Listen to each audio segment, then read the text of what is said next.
should have a state. Sadly, though, it was not the Jews' prayers, but the horrors of the 20th century that transformed their dream into a reality. Though the British had declared their support for the idea of a Jewish state in the 1917 Balfour Declaration, progress was slow. They turned from ambivalent to hostile.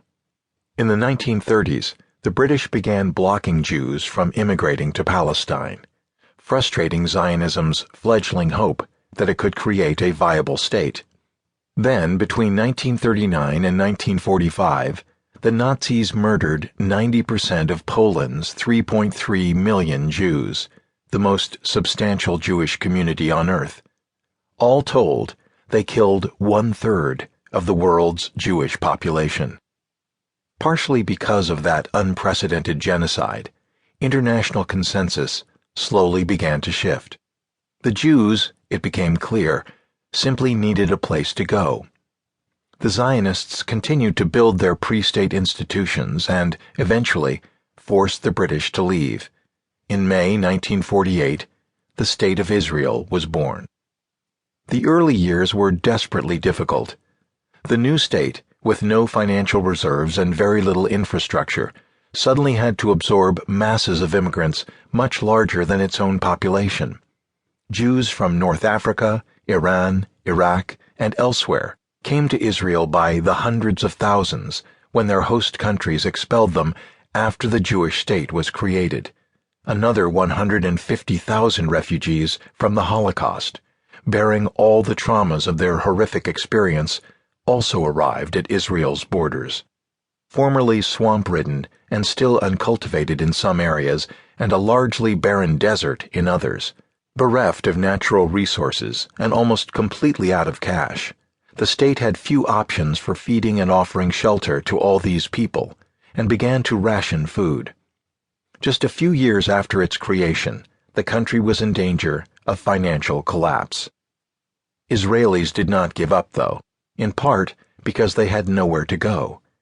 American Jews, long ambivalent about the very idea of a Jewish state, sent Israel desperately needed financial resources.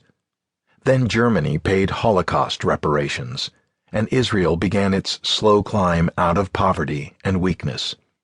With time, it built an infrastructure of roads and manufacturing, a national water carrier, and much more housing. It flexed its muscles and emerged as a player even beyond its own region, collaborating with the United States, England, and France in complex international intrigue. 2 decades after the creation of Israel, its successes and the different image of what it meant to be a Jew inspired Soviet Jews to demand permission to emigrate. A few decades later, Israel became an economic and technological powerhouse, the envy of much of the West.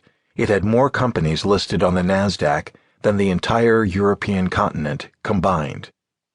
Everywhere there were signs of Israel's surprising flourishing. A country that had instituted food rationing in the 1950s was, by 2000, producing internationally award-winning wines by the dozens.